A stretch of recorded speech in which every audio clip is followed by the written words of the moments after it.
said, stick by me, you'll be your guiding hand. But don't ask me what I think of you, I might not give the answer that you want me to. Howdy, I'm Joe, and this is my show, Joe's Rides. In these videos, myself and my glamorous assistant Caden will show you what we get up to in my workshop in town, repairing mostly Land Rovers, along with a few classic cars, hot rods, American cars, all sorts. We'll also do some videos from my workshops at home, where you will see some of my projects, more cars, bikes, hot rods, odds and sods, you name it. So if you like petrol, oil, dirt and beer, then tune in. If you're a bit woke, left wing, if you believe in climate change or you're vegan, then fuck off! Another job we have here is this old Series 2 Land Rover, and the guy has brought it to us complaining of a problem with the clutch, and the problem being is that the clutch is not clearing properly all of the time. Sometimes it does, so that's giving him problems when he's pulling out of junctions, etc. He's struggling to get the gears. So we found that the clutch master cylinder was leaking fluid quite badly, so that was a no-brainer really to change it out. So we've put a new clutch master cylinder on there and bled it, and it's a little bit strange in that the pedal's really nice and light, but you can drive it, change gears, have no problems with it, and just randomly once in a while the clutch doesn't clear. So we're now looking underneath the car where the slave cylinder is mounted, and we're looking for any problems there. So we'll lift it up in the air and we'll have a look, see what's going on there. So here we are underneath the Series 2. The slave cylinder is mounted in a vertical position up along the side of the bell housing. This car is just dripping with oil. It's just horrible to work on. It is literally everywhere. And getting and doing anything on the clutch slave cylinder on a Series 2 is a complete ball's ache. So Caden's taken the front prop shaft off, which gives us a little bit of better access to it. Now, looking up there, the slave cylinder itself doesn't look very old, so I think this problem has been rearing its ugly head maybe for some time. This guy hasn't had this car very long, so it would appear to me that slave cylinder has been changed. That's not to say it's any good, but it leads me to believe that we might be barking up the wrong tree if we just go ahead and change that, which I'd rather not, because it's a pig of a job. But I don't know if you can see up here, this is the cross shaft going into the gearbox, which operates the release bearing. Now, this cross shaft is in a few different bits, and there's various points in which it can wear. One of them is this end bush here. So when the clutch is operated, I've noticed that this cross shaft is moving up and down in the bush. So that's effectively taking away some of the pedal travel that you're getting when you push the pedal with your foot. So we're going to replace this bush for starters, and maybe try and free off the adjustment on the slave cylinder push rod and see if we can give it some more throw. Because what I think is happening is you're pressing the clutch pedal, and that movement isn't initially going straight onto the clutch release bearing. It's all been taken up in the slack. So we'll try and get rid of some of this slack, and we'll see how we go. So we'll let you know. Okay, so here we are back working on the issue of the clutch with the Series 2. The issue being that the clutch doesn't always clear the gears properly. So we've established that this cross shaft, which operates the release bearing on the clutch, is somewhat to do with the problem. This cross shaft is supported on one end with these two plates and this brass bush, and when we operate the clutch, this cross shaft is moving within the bush. There's too much movement there, so the bush is worn out. So we're going to fit a new bush on this end of the cross shaft. On the other end of the cross shaft, it goes into a tube which indirectly operates the clutch release bearing, and it's held into that tube with a hardened steel Klebis pin. That Klebis pin at some stage has been replaced with a mild steel M6 bolt, which came out when we took it apart in 3 bits. So that was obviously causing a problem as well. The other thing is this is the push rod, which is operated by the slave cylinder, and we would have liked to have adjusted this, but it was C solid. So we've taken the push rod out, we've put it in the vise, we've taken the clevis off the end, we managed to get that off, wire brushed all the threads, lubricated the threads, put it all back together. So then hopefully when we put the push rod back up and we need to adjust it in situ, we won't be having a battle because it's all nice and free now. The other thing here is this magical mystery box, and inside this magical mystery box is a pork scratching. Now, if you like fine dining like me and visit lots of upmarket restaurants run by, I don't know, the likes of perhaps Marco Pierre White or Gordon Ramsay, you've probably come across these. They're a little bit of a delicacy to say the least. I can tell you a little bit about pork scratchings if you're interested. Caden's just zooming in there so you can get a good look at one. They're a bit like truffles, very expensive, not easy to come by. So they're actually made in Puerto Rico on a farm there, and on this particular farm they inject the pigs with a serum which then goes on to give the pigs eczema. And they also roll the pigs around in itching powder, and they also sharpen up their trotters. So eventually the pigs really want to scratch, and they scratch with these sharpened trotters, which causes them to bleed. And then the wounds heal up and they get a scab, and these are the scabs. So they're actually pig scabs, believe it or not. So yeah, that's how they're made, if you ever wondered. I do find myself talking about old bushes and pork scratchings or pig scabs. I can't help thinking I'm turning into perhaps a little bit of a geek.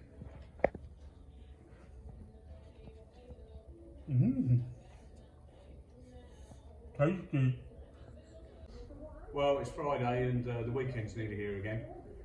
Now this weekend I did think that I'll crack on with the Ford Transit Mark III van at home, which to be fair has taken a little bit of a back seat this year, mainly because, and along with other projects, mainly because I wanted to get the Model A finished. It was so close to being finished, it made sense to push on with that, forget about everything else, and sure enough that worked out, and I got that on the road and I've enjoyed using that this summer.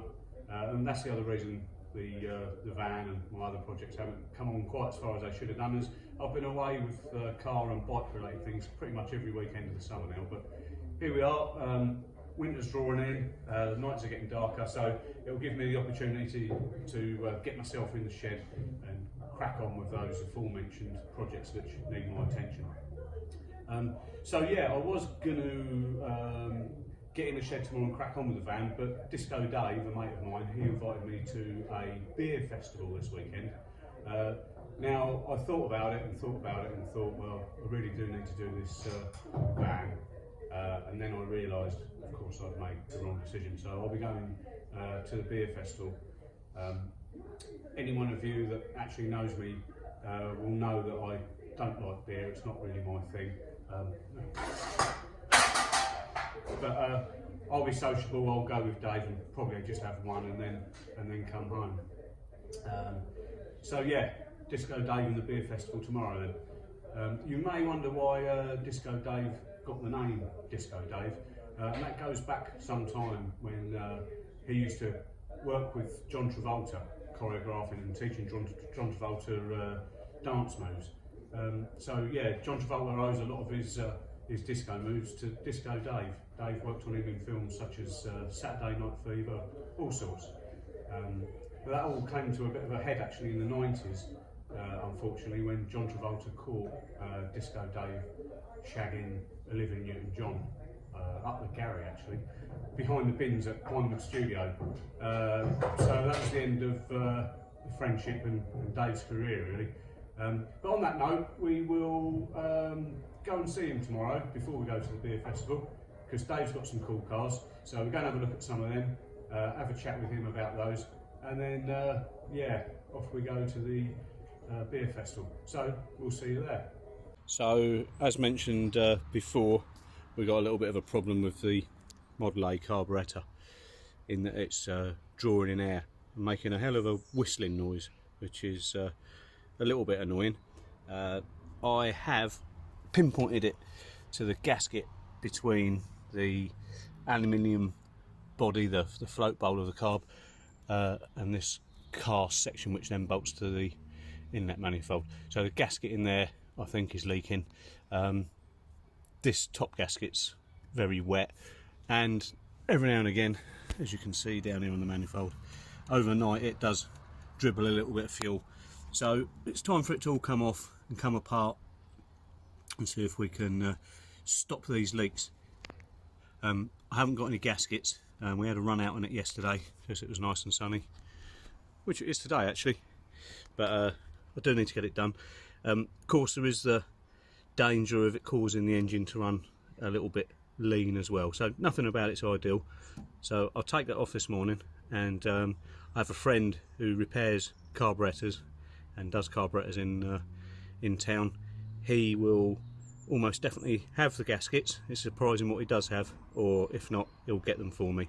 So I'll get this off and go and see him early next week and see if we can get this moving. Well, that's the carburetor off. It's no big deal to do that. It's just the throttle cable, choke cable, 3 bolts that hold the carburetor to the inlet manifold, air filter, and it's off. So it's a 10-minute job to get it off. And now I can see better, I think.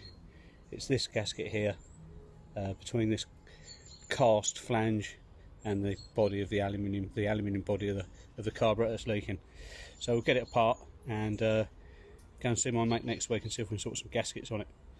Alrighty, it's Saturday morning and I'm here at home, and I thought I might just want to get a couple of little jobs done before I get dragged off kicking and screaming to this confounded beer festival by Disco Dave.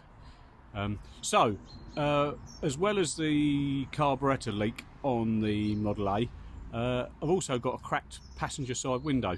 I'm not sure how it cracked, but it has. The driver's side one was cracked when I actually first got the car, and I replaced that, and then during the course of the summer it would appear this one has as well. I didn't really notice because I drive the car with the windows down in the fair weather, so it's only the fact that I've rolled it up for the winter and I've noticed it's got this crack running top to bottom. So I will take that out this morning and get it off to a mate of mine who cuts glass in town. He should be able to cut one next week for me, and hopefully I can show you that job nailed. I guess thinking about it, I mean, that might well be the original bit of glass, so it could well be sort of getting on for 100 years old. So if that is the case, it hasn't done bad, eh? Sort of makes me wonder what someone saw when they first looked through that, you know, the first owner of this car, looking through that 100 years ago, or getting on that way. Maybe a guy in a top hat taking a piss up an alley up the side of a speakeasy, maybe. So it is fairly easy to get this bit of glass out. Take the door card off, take the door furniture off, take this panel at the top of the door off, and then again at the very top of the door frame, this part of the door frame comes off as well, which lends itself to the glass coming out really easy. So I'll do that, and then we'll get a new bit cut, and I'll show you that when it's all done. So there's the door glass out, and as I said earlier, I'll get that off to my mate, who hopefully will be able to cut me a bit the right size and thickness. Had to take the fixings for the regulator out to enable me to wriggle the window out, and I'm going to take that regulator right out in a minute and put it on my bench and just give it a clean and a grease up, and also take the opportunity to wax oil inside the bottom of this door, which I did when I changed the glass on the other side. So there we go, glass is out, ready for renewal. We'll come back to that one. So as promised, before I get dragged kicking and screaming to this wretched beer festival with Disco Dave, we've said we'd come down and have a look at some of his cars, and today we're going to have a look at this Dodge. And this is Dave's Dodge. Hello mate, morning. So what model of Dodge is this, Dave? It's a 1969 Dodge Dart made by Chrysler Corporation. Cool. And how long have you had this car? Has it been in the country long? Came over in, I think it was 06. I bought it in 08, so I've had it quite a few years. Yeah, so nearly all the time it's been over here then, really. Yeah, California car, pretty much rust free. It's an old granny's car, really a shopping car, and it had 13-inch rims and 185 tyres on it originally. Certainly not a shopping car now, eh? No. So it's a bit more of a street strip car. So Dave takes this up to Santa Pod when he's not extending and renovating his cottage, which he's been doing for a while. Can we have a look down the side there, Yeah, Dave? sure, yeah. So it's a small garage. So yeah, it's a really solid car. It's just a patinaed car.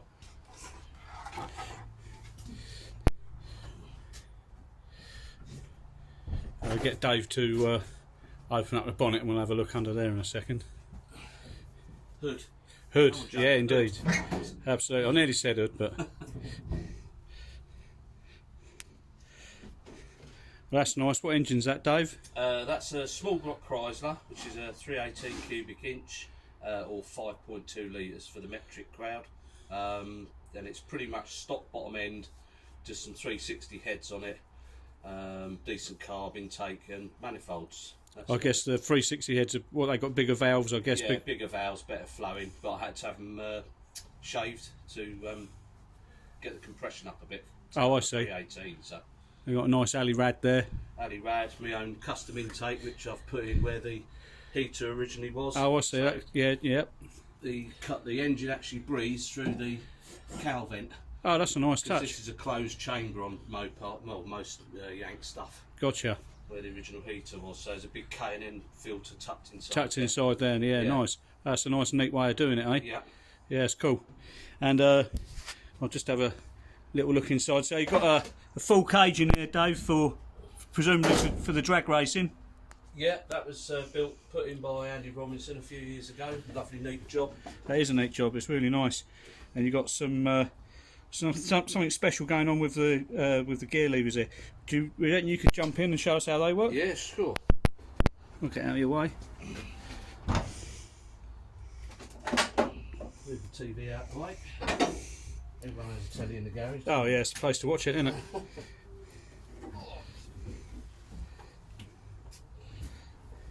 I see your roll cage bar is detachable to let you get in and out. Yep. Door bars. I'll climb over so you can see the whole. See your arse. Oh yeah.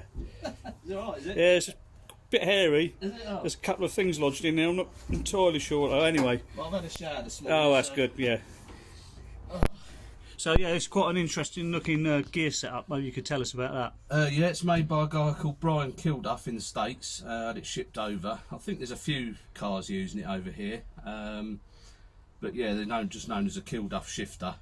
Right. All works off a standard B&M cable down to the transmission. Okay. And it basically, well, because I've got reverse pattern manual gearbox. Uh-huh. So it's basically it's a manual gearbox without a clutch, if you can imagine. Oh, okay. Yeah. But it's still an automatic gearbox. And that lets you get through the gears quick as well, eh? Yeah, Especially that's when you're right. up the strip, obviously. Yeah. Maybe you So- could just show us how that works then. Yeah. So if driving around the street, Yep. I just use this shorter lever here. So it's normal park, reverse, neutral, 1, 2, 3. So pretty much how your normal auto box Yeah, operates. but in reverse because normally Yeah. it's 1, 2 drive. So Oh, gotcha. the other 2 levers automatically set wherever this is moved to. Right. So if I'm leaving the line or I want a bit of a quick start off the traffic lights, I can Into put it first. into first, Yep. and then lights change first, second, third. Wow. So yeah, that's good. Yeah. So really, it's making an automatic really into a manual when you want it to. Yes, and it's a very hard shift as well. Gotcha. Yeah, that's great. Oh, that's cool. And just quickly, what's on the back end? Is it the standard Dodge Dart back end, or have you done something with that? It's mini tubbed in the rear, Oh yeah, I see you got some wide wheels on here. tyres on it. Yeah, nice. And it's an 8 3/4 Chrysler axle with a locker in it. Oh, cool. Yeah. Nice one. Well, hopefully when, because we're now just about in November, hopefully when the weather breaks again in the spring, we'll come out and take a ride in Dave's Dart. That great big air intake there. Nice one. Thanks, Dave. You're welcome.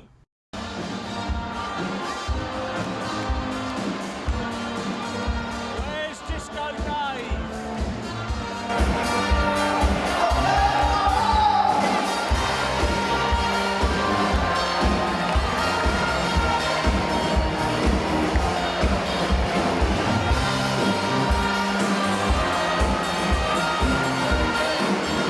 There's Disco go, Dave.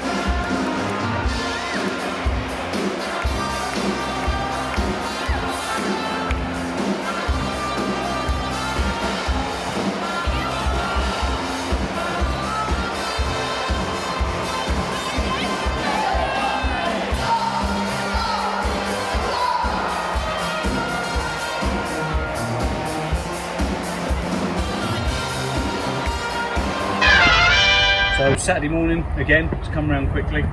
I did mention to you I was going to go over to the over near the east coast to pick up a couple of doors for the Mark III van, super van, that are proving difficult to get hold of. So I didn't mind travelling for these.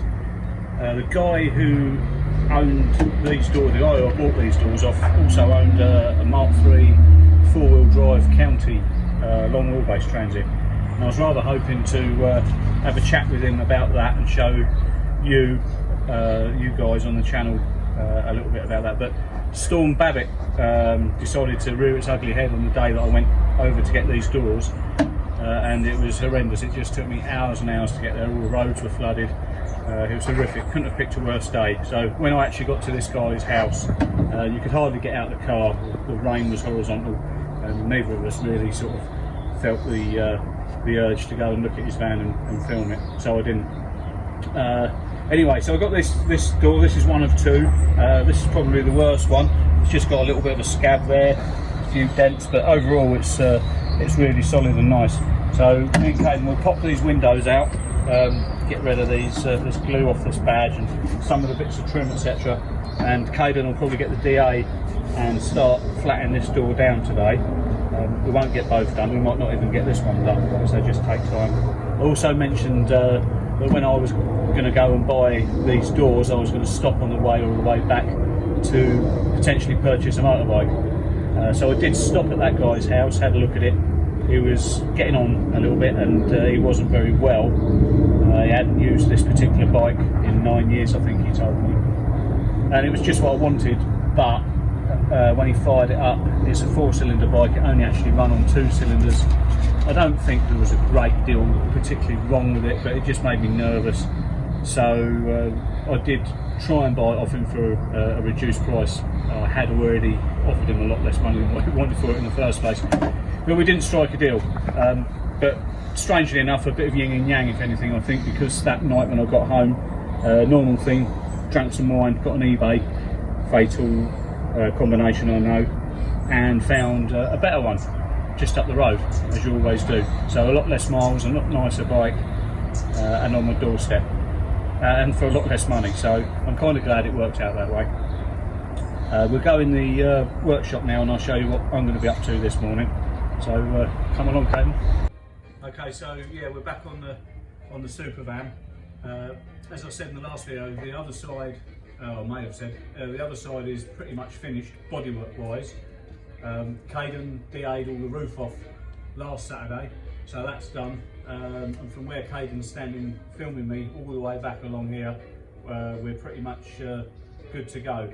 I do have this to address today, which is what I'd like to finish today. This van had a huge gouge all the way across this rear quarter, really deep. It was about 1/2 inch deep, maybe even deeper in some places. I managed to get a hammer and dolly and I've bashed it out as best I can. I can't go all the way round with the dolly because I haven't got Go-Go gadget arms, but I've managed to get as much of it out as I could. I ground it down to bare metal, hammered and dollied it. I didn't get it completely flush and flat all the way. I'm probably not good enough to do that, and plus I couldn't actually get access all the way around it.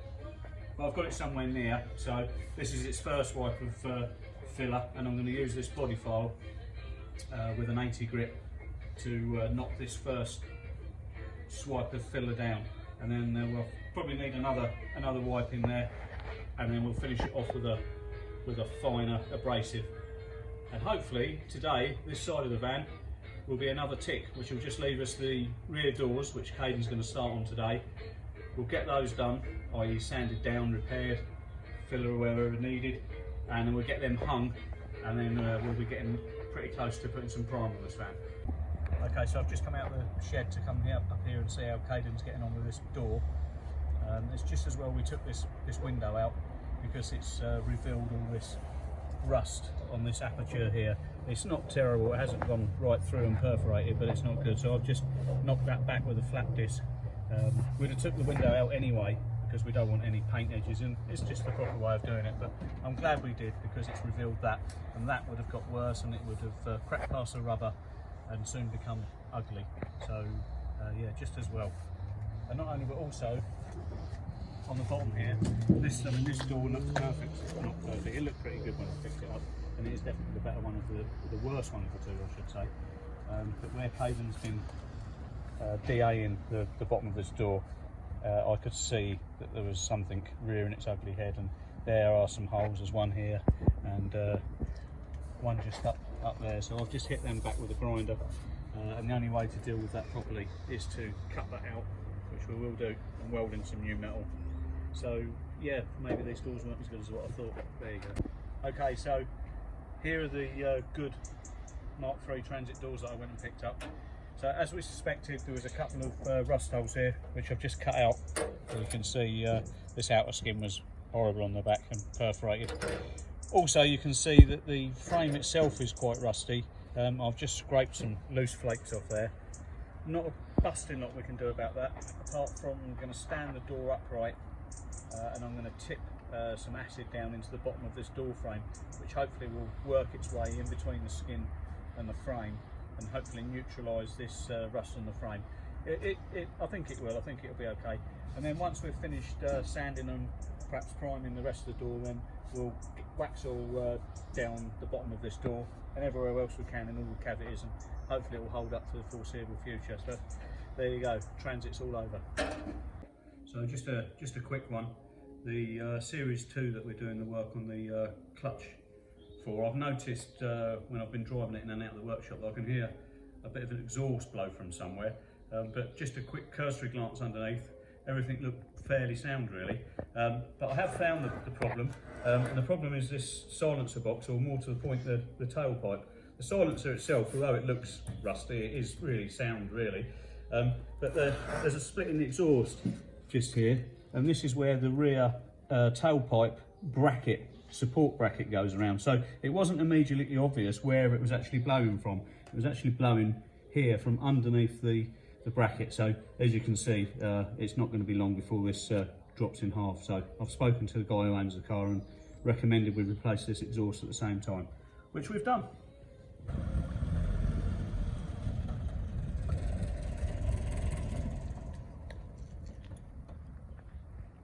Well, that was the beer festival. Not sure what I thought about that. A lot of drinking, a lot of shouting, a lot of music, a lot of dancing, a lot of merriment. Really not my scene. But there you go, it's finished. Along with this Series 2, which is also finished. So this was the one that the guy was having the trouble with engaging the gears because the clutch wasn't clearing properly. So we've unseized a few components and rebushed a few things and bled and adjusted, and I've just been on a road test and everything is now fine. We've also been underneath and topped up his axles and his gearbox and his overdrive and his transfer box, and also we've stuck on a new exhaust system. So that's another one done, and we'll, oh, excuse me, phone's ringing typically. Hello? Oh yeah, hello. Yes. Yeah, okay, yeah, I'll do that. All right, yeah, I'll let them know. Yeah, thank you very much. Cheers, thank you. Well, I'm not entirely sure who that was, but they sounded very important, and they wanted me to pass on a message, which I will do. And the message was, remember, like and subscribe.